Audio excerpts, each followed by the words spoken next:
The weather is nice again, so the trick how-tos are back. Hey everyone, and welcome back to another Tuesday tip, where in this video, I'm going to be teaching you guys how to do a trick that I like to call the frame stall. Basically, the way that I would describe a frame stall is a disaster, but laid on its side, where one foot is on the back tire, you have a handoff, and you're basically stalling on the frame. Then you pull it back up and go back in. This is a trick that I would probably say is a late beginner to intermediate level trick, just because there's a few things that you really want to be able to do beforehand.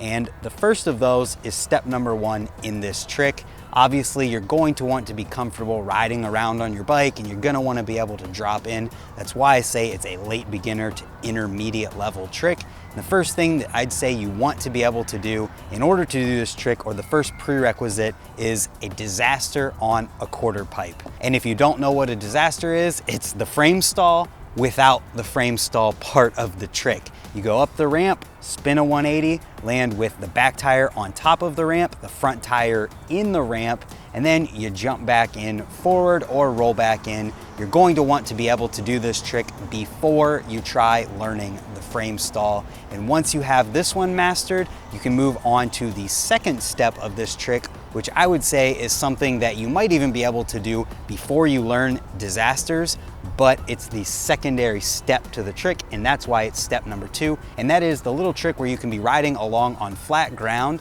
and then set the bike down on its side by taking your dominant foot forward, foot off. I know that's a mouthful, but if you ride left foot forward, you want to use your left foot. If you ride right foot forward, you want to use your right foot. You take that foot and that hand off, and you set the bike down onto your pegs if you ride your pegs on the conventional side.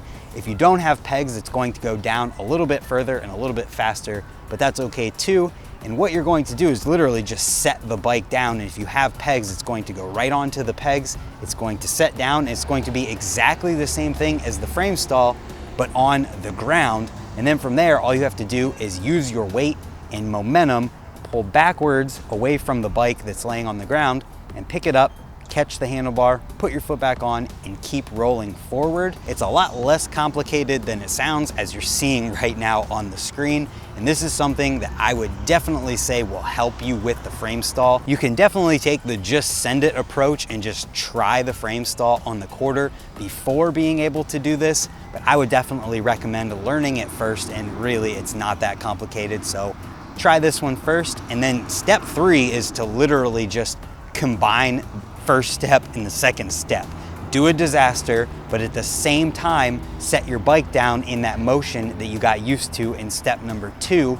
And when you do that, it's going to become the frame stall. And once you're in the frame stall, you're really, the bike is stable, and once it gets set down, you're pretty well set. I would definitely say that if you don't have pegs, it's a little bit weirder to get your balance and keep the bike stable. But if you do have pegs, you're going to have absolutely no problem with this. And from there, you kind of just continue out with the steps from step two, where you picked up the bike and then rolled forward again. But since you're on a quarter and this is kind of another beat to the trick, I'm going to say that this is step four, and that is picking the bike up, putting your hand back on, putting your foot back on the pedal, and going in. When you're doing this, your pedals are going to switch your feet around. It's not that big of a deal. And what I always like to do when I do this is use my right foot, which is my opposite foot, which is now forward or down, on the coping with my foot a little bit to keep my balance and get myself kind of set up to go back in. And from there, once you're back on the bike and set up, you're pretty much ready to just continue along with the disaster part of things, but with your wrong foot forward, and really you can just roll back into the ramp going straight in. And it's very, very simple. I know that it sounds kind of complicated the way that I have to break it down and explain it in order to cover everything necessary to teach how to do the trick, but I promise that you can do this trick. All you have to do is be able to disaster and commit to it and be determined to land it. And with that being said, I've got a bonus tip for you since this one was so short, and that is that once you're set up in the trick, you can throw a bar spin mid-trick very easily. All you have to do is concentrate on how far back you land, because if you land too far back on the ramp itself, you're gonna spin the bars and it's gonna go halfway and hit the transition on the ramp. It's just not gonna work. So it takes a little bit of tinkering, but once you learn this trick and you get the control of it down, it's very easy to land in the right place, throw the bars around, catch them, and do everything just like any other time, pulling it back up, putting your foot back on, and go right back in. This is honestly one of my favorite tricks, and no matter how much of a love it or hate it this trick really is, because it seems like either you love the way it looks or you think it looks completely stupid, which is okay because freestyle is freestyle,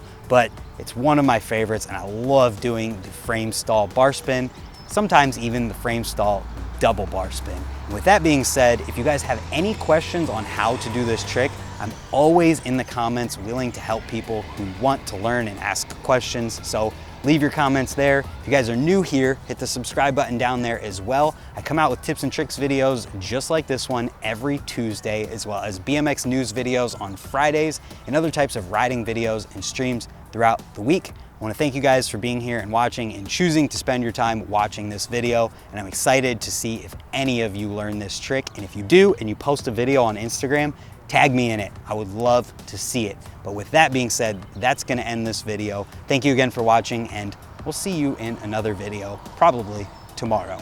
Thanks again, and goodbye.